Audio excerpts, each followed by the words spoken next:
Add another key name to the list of available Blue Jays at the trade deadline, center fielder Kevin Pillar. The 29-year-old Pillar has been a fixture in the Jays' starting lineup since the start of the 2015 season, sealing a revered place in the minds of fans with a series of Superman catches, diving, sprawling, climbing the left field wall, risking life and limb with huge defensive efforts in big situations. That mental image of what Pillar is tends to cover up other shortcomings on offense. The stunning game Randal Grichuk posted in the series opener against the Astros on Monday has all of a sudden accentuated the Jays' problem of too many bodies for too few positions. Grichuk slammed a monster two-run homer over the Minute Maid train tracks above the left field fence that was reported by StatCast at 471 feet, with an exit velocity of 110.2 meters /h, the longest bomb for the Jays in 2018. Toronto Blue Jays center fielder Kevin Pillar has become a fan favorite for his all-out efforts defensively, but his greater trade value might help the Jays break their logjam of outfielders, writes Richard Griffin. Frank Gunn, the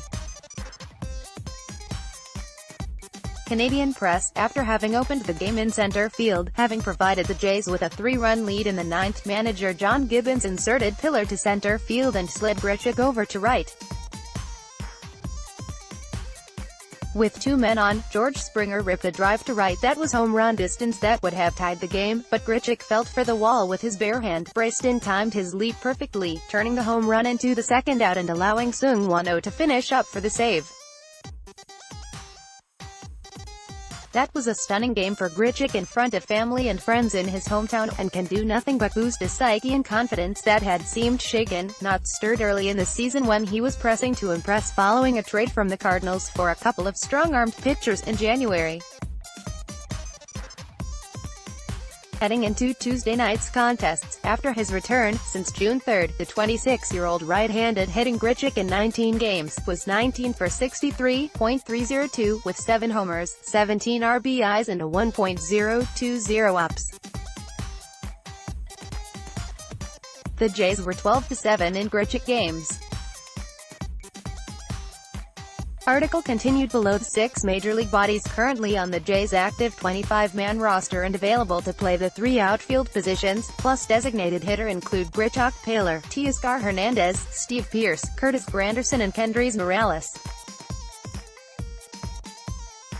That's 6 legitimate Major League players for 4 positions. The trade deadline is 36 days away and there are contenders out there that need outfielders. Grichuk, 26, and Hernandez, 25, are the Jays' 2 youngest starting position players.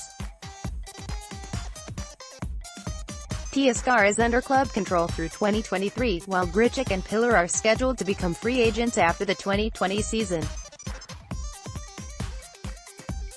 On the last homestand, Gibbons spoke of the need to find daily roles for Hernandez and Grichuk. They need to play out there. Gibbons said simply, "They're all playing good and that's kind of the future, I would think." That was kind of the original plan coming in, too. Teoscar, I wasn't going to start on opening day, but eventually he was going to get here if things went well. The 35-year-old Pearce, following his return from injury on June 22, has contributed a 3-run, game-winning homer in 3 games, going 5 for 11.455, while Granderson, 37, playing right field on Monday night, cracked 2 home runs in the series opener versus the Astros. Morales has bounced back to make himself tradable after a horrible start. His major value is only as a hitter. Then there's Pillar. Looking beyond the Superman mystique, the June 2011 32nd-round draft pick has struggled over the past 38 days. Since May 18, the Cal Street Dominguez product, and heading into Game 2 of the Astros series was batting 19 for 124.153, with a .452 OPS in 34 games. The Jays were 15-19 in those recent Pillar games.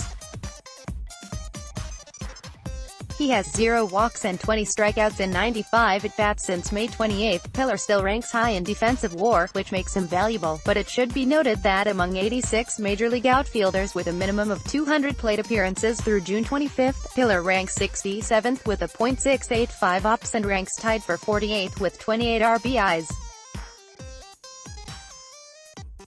Among the 189 players that have worked at least one inning in the outfield, Pillar's 1.6 WAR ranks 31st. Therein lies his value. Blue Jays GM Ross Atkins has already been fielding phone calls about many of his players well before the deadline and is willing to listen to any proposals. The feeling is that since there are just 5 true contenders in the AL on pace to win 90-plus games, the supply will surely be greater than the demand. Look for teams to make deals well before the July 31st deadline. Atkins understands the likelihood. Article continued below. As we talk to other teams, we consider every opportunity to make the organization better, to understand what that would mean, and as we get more information, to compete. Atkins said. We are in a position where we don't have to make that decision. I think this market is moving a little bit quicker. In typical deadlines, there's some really clearly defined buyers. Because of that, we'll get some clarity sooner than you would normally at most deadlines. The list of the most likely Jays players to be dealt includes left-hander J.A. Happ, right-hander Marco Estrada, third baseman Josh Donaldson, Pierce, Morales, Granderson, Pillar, and any of the veteran relievers that populate the bullpen. Richard Griffin is a sports columnist based in Toronto. Follow him on Twitter, @GriffinStar.